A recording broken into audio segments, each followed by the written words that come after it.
In this video, I'm going to reveal some of my favorite collectible wines that are available in the market today. Located in Saint-Julien on Bordeaux's left bank, Leoville Poyferre is a second growth in the 1855 classification of Bordeaux.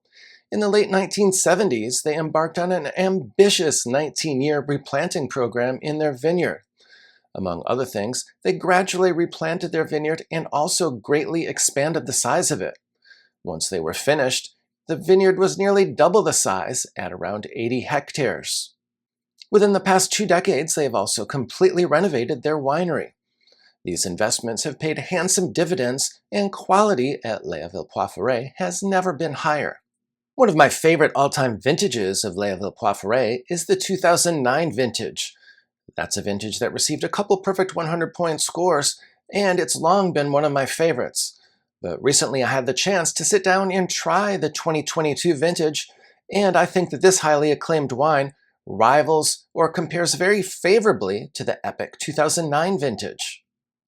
The 2022 Leoville Poyferre received a perfect 100-point score from Jeb Dunnock and a 99-point score from James Suckling. Everyone sitting around at the table enjoying this wine thought that Mr. Suckling was definitely too conservative and that it deserved a higher score than 99. This wine is a blend that consists of 58% Cabernet Sauvignon, 34% Merlot, and 4% each of Cabernet Franc and Petit Verdot. They matured this wine for 18 months in 75% new oak. Despite its youth, this wine is opulent, flamboyant, and already extremely enjoyable. Descriptors include blackcurrant, graphite, forest floor, cedar, floral notes, and mixed spice. There's refined tannins and an incredibly long finish. This wine is an absolute no-brainer, particularly given how enjoyable it is young, but it certainly has a long life ahead of it as well. I've seen this wine selling for as little as $115 per bottle in the United States, but definitely shop around, as some places sell it for much more than that. Heitz is an iconic, historic Napa Valley producer that was founded back in the early 1960s. It's perhaps most famous for its iconic Martha's Vineyard bottling, but they also make an outstanding Napa Valley Cabernet Sauvignon. I just tasted this wine at the winery a couple days ago, and it was extremely impressive, so much so that I picked some up from my cellar. The 2021 vintage is their current release because they matured a little bit longer, 2 years in oak, and then another couple years in the bottle before they finally release it. This wine is made from some of their single vineyard fruit that did not make it into their single vineyard bottlings. So this wine does include some fruit from Martha's Vineyard, Trailside, and more. Another thing I like about this wine is that the alcohol by volume is extremely reasonable, only 13.5%. This wine was extremely well received by critics and even received a 99-point score from Decanter. This is a wine that's already showing well, but will cruise in your cellar for 15 to 20 years or more. Better still, this wine is a tremendous value that sells for as little as $65. Cheval des Andes represents a remarkable fusion between Bordeaux heritage and Andean terroir.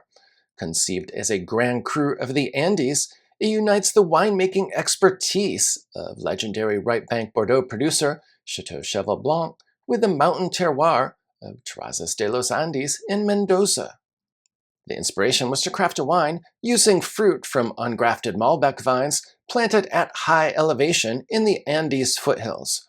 Much of the fruit comes from the historic Las Compuertas vineyard that was planted way back in 1929. The fruit from these old vines adds remarkable depth and authenticity of character. In most vintages, the fruit will be a blend of around 50% Malbec and 50% Cabernet Sauvignon. In 2022, however, they used a higher percentage of Cabernet Sauvignon, right around 2/3 or so, because in that vintage, Cabernet Sauvignon performed better. In some vintages, they may add a little bit of Petit Verdot as well. I recently attended a master class for Cheval des Andes, and I learned that the key to creating truly elite wines that rely heavily on Malbec is to make sure that you aggressively control the yields for Malbec. Without yield control, you can get some wines that are a little bit uninspiring and that lack concentration and intensity. But that's certainly not the case with this wine, particularly in 2022. This is an intensely concentrated, powerful wine, but one that also has extremely refined and polished tannins.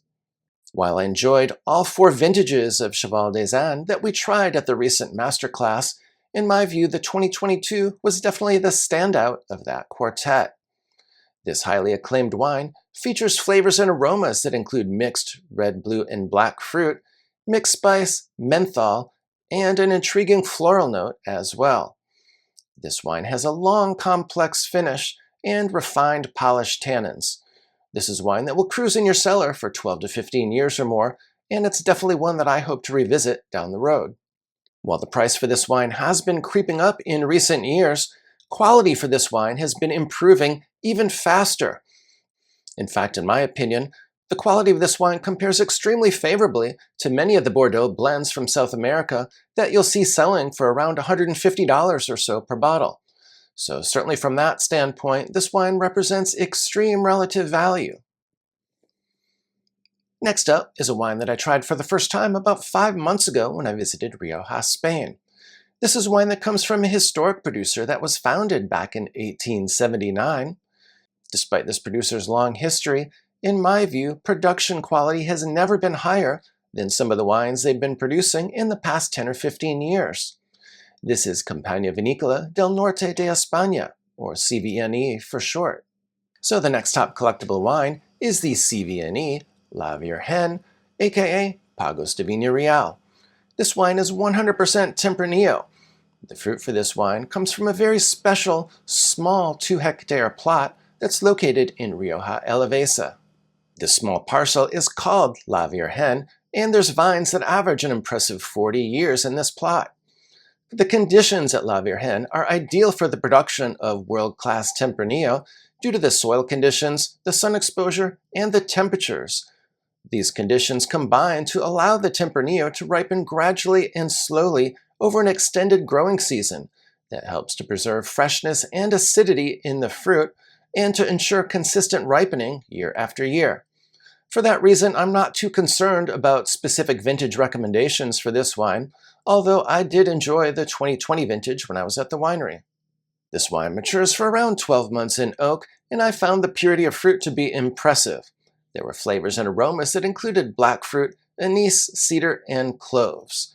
This is wine you should be able to find for around $80 to $90 per bottle. Rioja is absolutely one of the very best sources in the world for collectible wines that offer compelling value. Following my visit, I did a detailed deep dive into Rioja and also covered a number of top collectible wines that I recommend. To learn more, please be sure to watch this video that's linked above.